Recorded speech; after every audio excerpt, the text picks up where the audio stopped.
There are 5 different forces that we talked about in the force unit, all of them being mechanical forces. So I'm going to do a quick review of what those are and some basics behind them. Let's start with the first one, gravity. Gravity is the only natural force of the 5, and by natural force we mean that it's a force that does not require physical contact. It is important to remember that the force of gravity is not the same thing as the acceleration due to gravity. The force of gravity is also known as weight.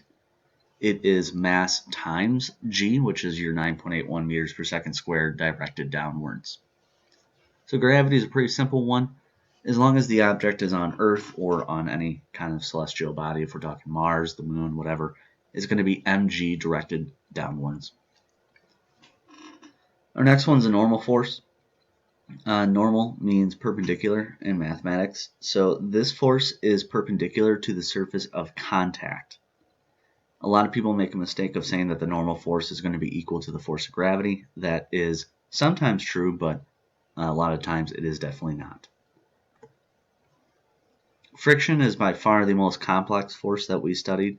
Friction is a force as 2 objects are attempting to slide past each other or are actively sliding past each other.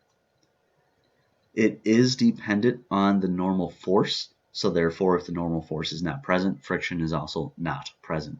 The force of friction, if you recall, is going to be mu times the normal force. There are 2 types of friction. There is the static friction, which static, stationary, not moving. This type of friction is a variable force, so it's going to be anywhere between 0 and submaximal. If you achieve the maximum force of static friction on a pole, that causes the object to begin moving and the friction becomes kinetic.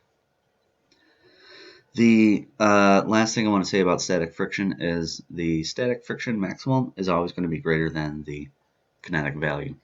Kinetic friction is a friction of motion, and unlike static, this only has one value. So you are either equal to that value, therefore traveling at a constant velocity.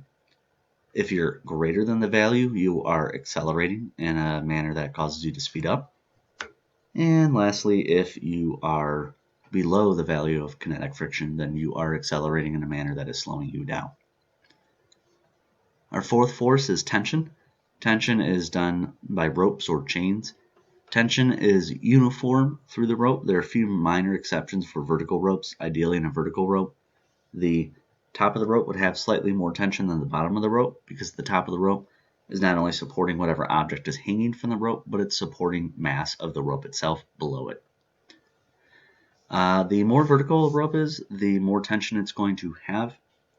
It says the example on the board. Obviously, I took some notes from before, but you will see some examples in as we progress through this review. By the third law, both sides of the rope are going to experience the same tension. Of course, like I said, there's that one minor exception of a vertical rope. Our last force is the spring force. Spring forces can push or pull on objects, and the spring force equation is K delta X. Don't worry about the negative, as you sometimes see in different textbooks or on different online guides. Our positive negatives, we're just going to do what we've always done, where we're going to use positive and negative to define direction. The displacement, it does not matter if it's compressed or stretched. If you stretch a spring 10 centimeters, that is the same force as compressing it 10 centimeters. So from here, you're going to take a look at some solved problems on the 5 different forces, and then a web assign. Enjoy.